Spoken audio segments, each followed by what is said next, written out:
তোরা বাড়া এতদিন এত সুন্দর একটা কচি মাল আমাদের গ্রামে রসে টপ টপ করছিল, সেই মালটা অন্য গ্রামে বিয়ে দিয়ে আমাদের গ্রামের ঘর জামাই বানাইতে দিলে রে তোরা।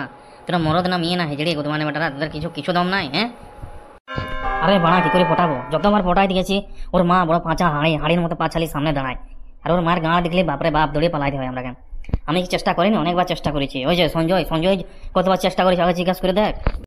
হ্যাঁ রে কার্তিক ঠিকই বলছে, আমি অনেকবার ঠিক চেষ্টা করেছি বুঝলি, কিন্তু ওর মা বাপরে বাপ একদিন তো আমার সামনে শাড়িটা তুলে এমন দেখার, পুলিটা এমন করে দেখায়, আর গুদে পরে বালে ভর্তি।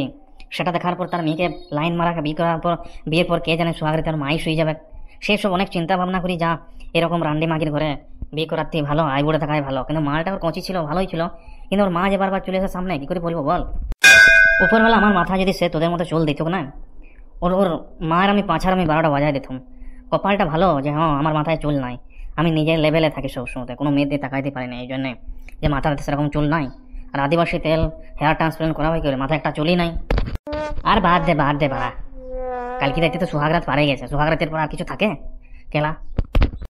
ও দাদারা শুনছেন নাকি? এদিকে আমি ছেন্দা আপনাদের গ্রামের জামাইরও, আপনাদের গ্রামের জামাই। এই তো কালকে আগের দিনেই বিয়ে হলো আমাকে ছেন্দা, আমি তোমাদের ক্লাবের সদস্য হতে চাই, তো নেবে নাকি ক্লাবে আমাকে? ও তুমি ছেন্দা, এই যে আমাদের বিপ্লবের সাথে কথা বলো, বিপ্লব আমাদের ক্লাবের সেক্রেটারি, বিপ্লবের সাথে কথা বলো, ওর সাথে যা করার করো, ঠিক আছে? আমরা কোনো এইসব ব্যাপারে বেশি কিছু জানিনি, আমাদের বিপ্লবই হচ্ছে মালিক।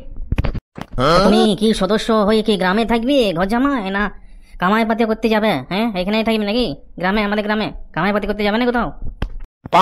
আরে আমার বাপ দেখিয়ে নেবে, আমার বাবার জমি জায়গা অনেক, এখন নতুন নতুন বিয়ে হয়েছে, বউকে ছেড়ে যাওয়াটাও ভালো নয়, দিনকাল ভালো যাচ্ছে না, বউকে সম্পূর্ণভাবে শান্তি না দিয়ে কি করে বেরোবো গ্রাম থেকে? হ্যাঁ তার জন্য গ্রামে তো সময় কাটানোর জন্য তোমাদের মতো আমাদের দরকার না, আমাদের বয়সের পুরো তাদের সময়টা পালিয়ে যাবে। দিনভর তোমাদের কাছে বসে থাকবো, খাওয়ার সময় যাবো, শোয়ার সময় যাবো, আবার সকালে চলে আসবো।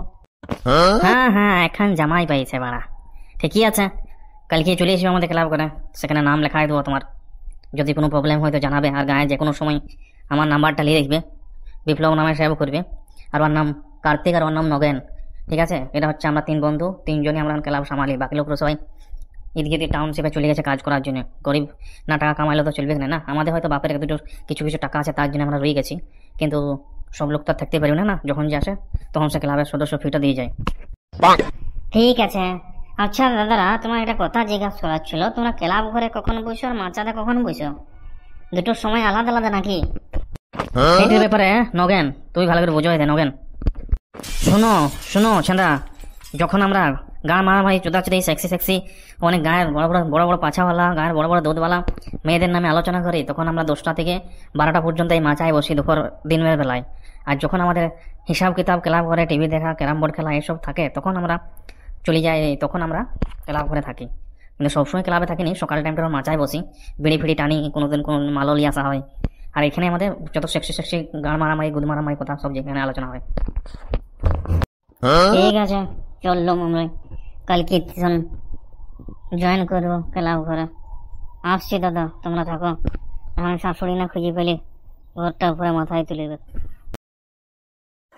লোকটা সকাল সকাল গেল, এখন আসার নাম নাই। সেই যে সবজিটা আর মাছটা রেখে গেল, তারপর যে কখন আসবে আমি তো টেনশনে মাথা খারাপ হয়ে যাচ্ছে। বাইরে তো রোদ দিচ্ছে, ছাতা হলে যায় না, কি করে মানুষটা আসবে রিটার্ন? হাই রে হাই, আর যদি না আসে আমার রাতটা ফেরবো কি করে? তার জন্যই তো আমার পুরো শাড়ি থেকে পুরো নাইটি চলে এসছি আমি। কোথাও স্বামী রাজু, তুমি ফটোর মধ্যে বন্দি থাকো গো, আমি কি করছি না করছি তুমি একদম মাথা ঘামাবে না।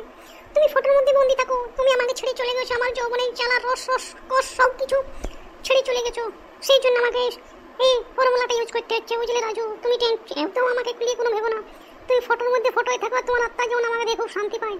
কেন ওই পানুয়া ছেলে বাপ আমার মন জয় করে নিয়েছে, আমাকে নতুন করে বাঁচার স্বপ্ন দেখাইছে।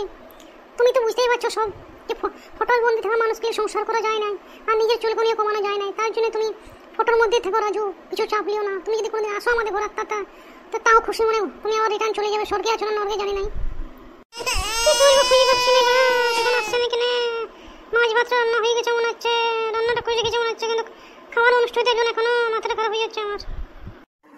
শাশুড়ি তুমি কি আলবাল ড্রেস পরে ঘুরে বলছো? সামনে 2 দিন বিয়ে হয় না, এখন জামাই নতুন টাটকা জামাই, তার সামনে তুমি এরকম ল্যাংটা ড্রেস পরে ঘুরে বলছো? 2 দিন আগে শাড়ি পরে তুমি বিধবা হয়ে ঘুরে বলছিলে, আজ হঠাৎ তুমি সাদা নাইটি পরে ঘুরে বলছো, তোমার মধ্যে কি হচ্ছে বলো তো? সকালে তোর বেটিকে বলতে সে আবার আমাকে আবার চিল্লাচ্ছে, ওই যে যা করছে করতে দাও, তোমার কি গাঁড় ফাটছে? ছেদা, তুমি ঘর জামাই মতো থাকো, কার পার্সোনাল ম্যাটারে ঘুষতে দিও না। কে কি করছে না করছে সব দেখা তোমার কাজ নয়। তোমার কাজ আমার ঘরটা সামাল না, আমার বেটিকে সামাল না, ঠিক আছে? কোনো বাল ছালকে ধ্যান দিও না, আমি কি করছি না করছি, নিজের কাজে ধ্যান দাও।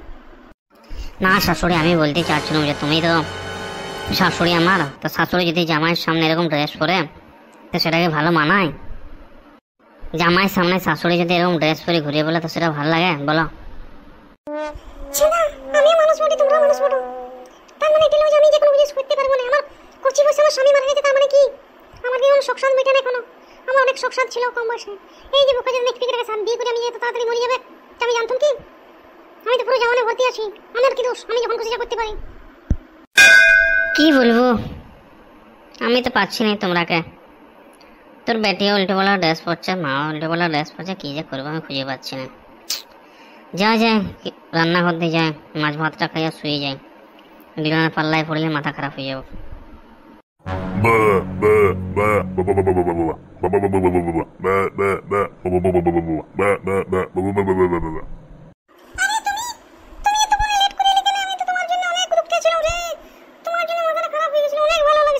শান্তি পাচ্ছি, বাবা বাবা বাবা, তুমি ছিলে না তো আমার কেমন কেমন লাগছিল। তুমি দেখতে পাচ্ছ তোমার সুবিধার জন্য আমি কি ড্রেস পরেছি আজকে? হ্যাঁ, ওটাই তো দেখে আমার বান্টুটা করছে।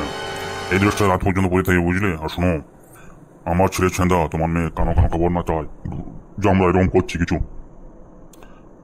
তুমি দেখানোর জন্য নিচে আমাকে বেছেন করে দেবে তুমি পুরে, কিন্তু রাত্রে দুজনে চিট খাবো একবার না একবার, ঠিক আছে বিহাই?